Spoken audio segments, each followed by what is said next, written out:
What's up guys, Boss here, and in today's video I'm going to be playing a grand challenge using 2.6 Hog Cycle, so I don't even need to talk about the deck that much. You guys already know what it is. It's been around now for, I would say, about 5 years, or pretty close to 5 years. You know, Hog, it's the original Hog deck, I mean with the Musketeer, the Hog, and then of course the Cannon, the only deck in the game where the Cannon actually synergizes pretty well. And so with that being said, if you guys want to support me, you can use my creator code BOSS in any Supercell game. Really do appreciate all the support from you guys. It does mean a lot. But now let's head into the first game. Don't even need to talk about the deck much. You guys already know. We'll see if we can make it to the 12 wins, and I'll see you guys when I find the first up. Here we go. Okay, so also I will say, let me know if you guys noticed the screen. Do you guys like the screen how it is right now? I tried to make it as large as I can without cutting off anything that's important, because you guys said that, you know, the screen was kind of small, so I did what I could. I mean, some stuff on the bottom's cut off, but nothing that is actually significant. But anyway, let's get into the game here. So we're gonna go for an Ice Spirit just to distract that Mega Minion. And okay, so really solid defense there on top of, okay, well, right as I say that, he went for the Golden Knight dash. I'm not gonna lie, I didn't think the Golden Knight was going to get that much damage, and he would already be back to the dash, but yeah, that was well played on his end. So he's using the Minor Control deck with, I believe it has Poison and Delivery. I've played against this deck before. The reason why I think it's that variant is because he, of course, has the Mega Minion, and I'm pretty sure he's got Poison and Delivery because, yeah, I've played against this, I think, at least once or twice. So he's going to set up the Golden Knight there. I guess we can go for a Cannon. Cannon and Ice Golem are probably going to be our best counters to that. I'm just going to go for an Ice Spirit here on top of the Mega Minion. And let's see, maybe go for an Ice Golem here just to block that. And then I'm actually going to send in a Hog Rider because we might have outcycled his Tesla. No, he is going to get back to it. Unfortunately, his cycle, kind of like mine, is pretty quick. I mean, I think ours is slightly faster, but at the end of the day, it's pretty close to what his is. I'm going to go Skeletons here. We do manage to catch the Miner. We can actually go for an Ice Spirit, and that, okay, almost, no, it actually does fully mitigate the Miner because I forgot about that one Skeleton that was left. So I'll tell you guys what, let's go for an Ice Golem and a Hog here because we know that now he doesn't have his Tesla in cycle. He might get back to it after that log if he has the Elixir. Okay, he does get back to it, but at least we forced so much Elixir out of him. I'm going to go for a Cannon here and maybe go for Skeletons. I don't know if he's going to do the dash. No, it looks like he doesn't. He's actually going to go in for a Poison to cycle. That's very interesting. I'm going to go in for a Hog here because now he definitely doesn't have the Tesla back in cycle. He might have, yeah, he got back to it with the log, so he's doing a really nice job. I have to give him credit with cycling so quickly. I'm going to go for a Fireball just to cycle and get some damage because we know that we're having a hard time breaking through with the Hog. So he's going to go for a Miner and a Poison. So because he went really aggressive, I'm going to go in for a Hog here. And I'm actually going to go for a Fireball, predicting something he drops. He's going to go for a Skeleton, so we do manage to hit that. And he cycles back to his Tesla. So yeah, we're having an extremely hard time breaking through. He's going to go for a Miner again. Is he going to Poison? It looks like he probably will not. I go for the Fireball though, and the Hog actually will get a connection on his tower. Finally, we get that Hog hit that we're looking for. I'm going to go for an Ice Spirit here. I'm just going to log the tower to cycle, and then we're going to go in for a Hog. Maybe he's going to go for a Miner. That's really aggressive, so let's go for a Fireball. He doesn't have enough Elixir to play the Tesla because he decided to use his Mega Minion really aggressively with that Miner, and he had no Elixir. He was completely out. So we get the win there against a deck that I would say is one of the best decks in the meta. I've seen that deck a couple times. It's definitely not easy to play, but it's the type of deck where if you play perfectly, you can win about, you know, against just about anything. But yeah, we managed to get the win there, and I'll see you guys when we find the second game. Alright guys, here we go. In our next match here, I guess we can just see if he wants to do anything. He probably won't before I do, so we'll just go ahead and cycle Skeletons here. Oh, and he's going to go for a Hog, so maybe, just maybe, we have ourselves a mirror match, and we actually completely stopped that Hog because the Ice Spirit and the Skeletons plus the log were just enough. He's going to go for Skeletons, and it looks like it will not be a mirror match. He's going to be using most likely Hog EQ, or he might have Lightning, because in this meta there's a lot of people using Lightning because of how strong the Archer Queen is. But regardless, it definitely will not be easy because I would say that the Tesla and the Firecracker are going to get a lot of value for him. I'm going to go for a Fireball here on top of his Firecracker, and then I'm actually going to send in a Hog because I don't think he's back to his Tesla yet. He needs to play after those Skeletons. Okay, he got back to it.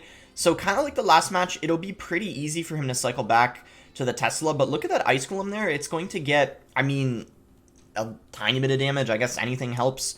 We'll just go for a log here. And yeah, what I'm most curious about is if he has a Earthquake or if he's got a Lightning. I feel like if he's got a Lightning, it's better for me because it's pretty easy for me to space out my Musketeer and Cannon. But if he, on the other hand, has a an Earthquake, it's going to get a lot of value against the Cannon. So I go for the King activation there just because it's good to get. I'm going to go for a Cannon on top of this Hog Rider, and I feel like maybe he doesn't have an Earthquake. I feel like he has a Lightning because it would have made sense to use the Earthquake there on that Cannon if he had it, but then again, maybe he didn't because he knew the Hog probably wouldn't have gotten a hit anyway, so I'm not that sure. I guess we'll just have to see how this match plays out, and we'll find out soon enough. I just want to know soon because I just think that knowing what spell he has will allow me to, like, understand how I need to be playing this matchup. We're going to go for a Hog Rider here. Maybe we... No, I don't think we're going to outcycle the... Oh, he goes for a Lightning on defense. The Hog is going to end up getting 3 hits, maybe? Okay, only 2 hits, but that's still a lot of damage. And yeah, we're just in a really good situation right now because we have a good damage lead, and his cycle, I feel like, is messed up. And knowing that he has Lightning means that I think this match is going to be easier than it otherwise would have been if he had Earthquake, because as I already said, it's pretty easy for me to space out my Musketeer and my Cannon, and I also think that, I don't know, like, the Cannon just gets so much value against Lightning. I mean, it's only 3 Elixir, and the Lightning, of course, is 6, so, like, even if he Lightnings this, that's fine because my Musketeer then will get good value, and plus I already have the King Tower activated, which is going to make defense even easier. So sure, he gets a little bit of damage there, but it's not anything too significant, I would say. So we can send in a Hog Rider right now, and he's actually going to allow me to fireball both the tower and the Tesla because he played it really low instead of playing it high up. So we can go ahead and just log this, and he's probably going to go in for a Hog right now because he's going to be very desperate for damage. Yeah, he is going to go for a Hog, but he actually plays in the other lane, so I'm just going to pressure with a Hog because even if he decides to Lightning, we have the King Tower helping out anyway.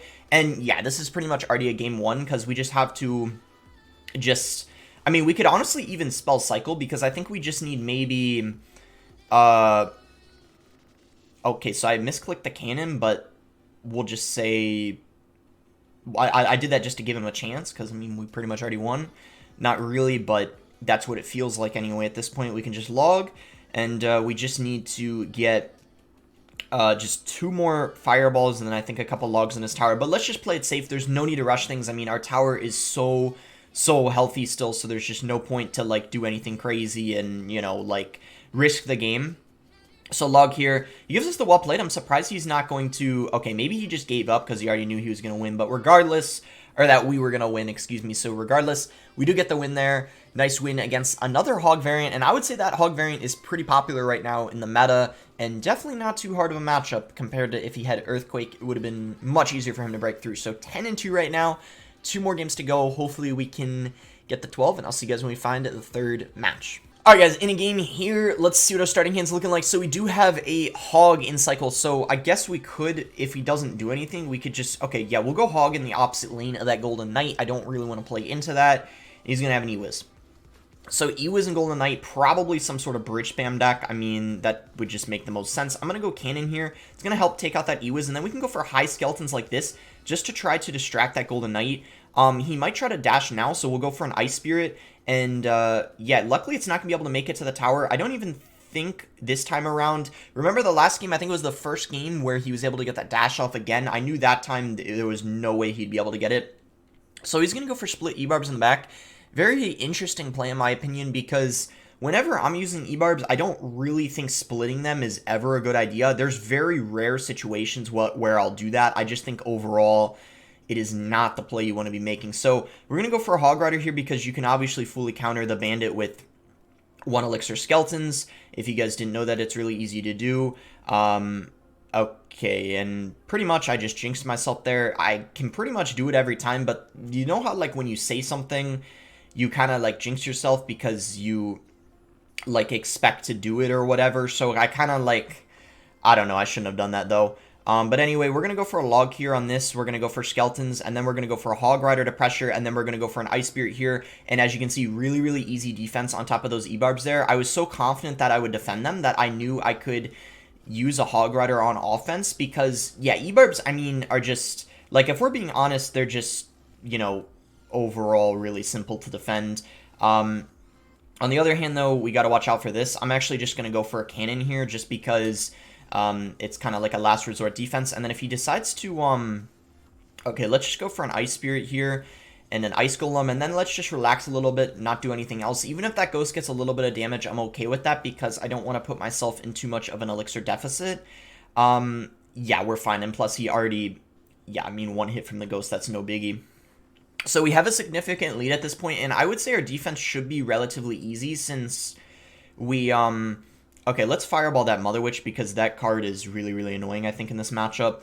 So we're just going to go for an Ice Golem here, and luckily that Golden Knight doesn't get anywhere near our tower. We're going to go for a Hog Rider right now, and if he plays E-Barbs next to his tower, I'm definitely going to go for a, okay, yeah, we're going to go for a Fireball on top of that. That's big time value right there. We're hitting the Ghost, we're hitting the E-Barbs, and we're hitting the tower, bringing the tower down to less than... Now at this point, 700 hit points. So yeah, we're looking really strong here, and yeah, I mean, this is another Golden Knight deck. It looks like we're going to have a pretty easy time beating. I mean, you just have a lot of distractions for it, so I feel like it's not too hard to defend. I'm going to go for a Hog now because he doesn't... I don't think he's back to his E-Barbs yet, so it's just a pretty good time to pressure. Knowing that we have a, yeah, solid chance of getting a hit, and we do get that hit we're looking for, we just need to defend now. Let's try not to, you know, throw or anything. We got to watch out for that Golden Knight. That, of course, is our main concern. We're just going to go Skeleton Spring that back, and then we're going to go for a Hog Rider now to pressure, and... Ewiz does come down, but you know what, guys? I'm pretty sure Log and Fireball does enough, but the Hog Rider gets a connection anyway, and we're now going to be at 11 wins. So, yeah, sorry, Mike, I've been talking so fast because whenever you're using something that with a fast cycle, I notice my commentary naturally just becomes faster because there's so much going on, like, constantly throughout the match, and I guess that's why a lot of people enjoy watching cycle decks because there's a lot going on, and sometimes when you're commentating, it can be hard to keep up, but... I think we're doing good so far, 11-2, and yeah, it's the last game. No matter what, even if we win or lose, this is the end of the challenge, but I'll do my best to close it out, and I'll see you guys when we find the final match. Alright guys, here we go. In the game here against Tech, he's going to go Spear Goblins at the bridge. We'll counter that with Hog, 4 for 2 trade, but we get offense, so definitely not bad. Can we activate that King Tower? No, we can't. We played the Skeletons a little bit too early, so close to getting that King Tower activated. It would have been very, very helpful if I did get that activated. It's a hard timing to do. I don't know if you guys have seen it before, but it's essentially where if you time it perfectly, the cannon shell, or the mortar shell, excuse me, will actually be able to hit the Skeletons and the King Tower at the same time. But unfortunately, I played the Skeletons a little bit too early. I still need to work on that timing. At least it's something I'm aware of and know, but it's definitely hard to pull off. So he's going to go for a Skeleton King there. I guess we can just... okay, he's gonna Mortar now, so we definitely need to get an Ice Golem down to tank for that Mortar, and then probably go for Skeletons here just to, distract, and then I'm gonna go for a Cannon here. Is he gonna activate the ability? No, he does not activate the ability. Very surprising. I'm actually going to go for a Hog here because we already have the Musketeer there supporting and his Mortars out of rotation. So he's going to go for a Minion Horde. The Hog will get one connection, which is pretty solid, I would say. And let's see if he goes in for a Miner. If he doesn't, this defense is going to be really easy. Ice Spirit should actually be able to mitigate everything, I'm pretty sure. And yeah, look at that. Really good lead going into this game. A solid start. And we can just go for an even trade here on top of these Spear Goblins, 2 for 2. And we'll be able to prevent all the damage and then also... maybe get a tiny bit of chip damage if the Ice Golem can get its death damage on there. I'll actually give it a little bit of a push here. This might even force some... yeah, he actually has to go Bats, which is kind of a waste of Elixir. We're just going to go for a Cannon here and then go for a Hog Rider. He's definitely going to go for, yeah, his Mortar. So maybe not the best placement because he played it kind of high up and the other tower's not helping out. But it doesn't really matter anyway because the Hog didn't get any damage. But I think it's better to play the Mortar a little lower. So we'll just go for this here to kite. We'll just go for a Log here. He is going to go for a Fireball, and unfortunately oh my gosh. Okay, so he just missed the Fireball on the tower there. Or on the Musketeer, excuse me. He is going to go for a Skarmy, though, and Bats. So unfortunately, even though he made a pretty big mistake, in my opinion, he gets away with it rather easily, which is quite unfortunate. I'm going to go for... okay, so this time around, he is not going to miss the Fireball, so I guess well played on his part. We're going to go for a Hog. He did just misplay the Mortar, though, so the Hog is actually going to be able to make it to the tower. I guess it's because he played it a little bit too far to the left. When you're using a spawner deck, like a Goblin Hut or a Furnace, you can actually do that placement that he did, But when you're using something that is not a spawner, you need to make sure, such as a mortar or a Tesla, you need to make sure that you're playing it more towards the middle or lower. So, or higher up, excuse me. He played it too. Okay, so once again, I think he just misplayed the mortar. I'm pretty sure that the hog is going to end up going for the tower, not the mortar. So we're going to go for a prediction log, and we do manage to... Wait a second. Why did it go... Wait, what? What just happened? I'm very confused what just happened because... Yeah, I don't know what just happened. Why did it go before and then the second time it didn't? I don't really understand.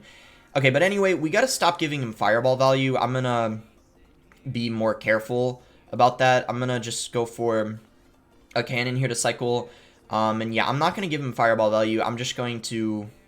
well, I mean, it's going to be hard to avoid, like, every single time, but I think we need to try to go for higher musketeers.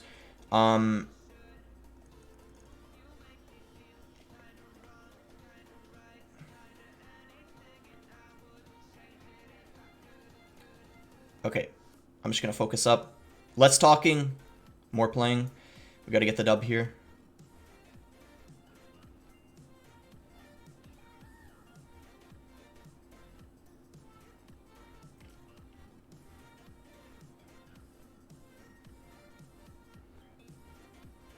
Okay, go for a prediction log here.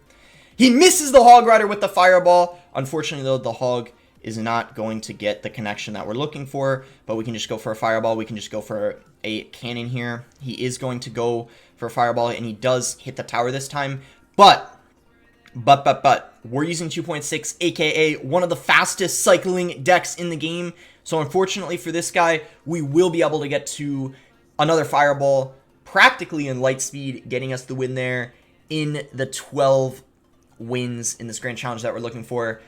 So we started the challenge 8-2, had a little bit of a rough start, but we bounced back really nicely there, getting 12-2. So kind of a shorter video because I started with only 4 games played, but I hope you guys did end up enjoying it regardless. And yeah, I know a lot of you guys do love watching 2.6. I might, you know, I haven't decided what I'm going to make that title yet. I mean, if I'll see. I was thinking of doing kind of a different title than I normally do. Curious to see how it works. But yeah, I hope you guys did end up enjoying this video. Really hyped for the 20 win challenge that is starting soon. I'll likely be doing, like I said, I'm planning on doing 2 videos on it, but I'll definitely be doing at least 1. I'll have to see how long it is. If the challenge is 5 days long, I'll definitely be making at least a couple videos on it. I'll be streaming one of them on my main account on Twitch, boss_CR, so make sure to follow me there if you don't want to miss that stream. It should be pretty exciting. I'll probably be streaming until I get the 20 wins live. Hopefully I can get it in, less than, 3 or 4 tries or so it doesn't take forever, but, we'll see what happens, and yeah, that's gonna be it. Make sure to like the video if you guys did end up enjoying it, subscribe if you guys aren't subscribed already, and thanks again until next time, guys.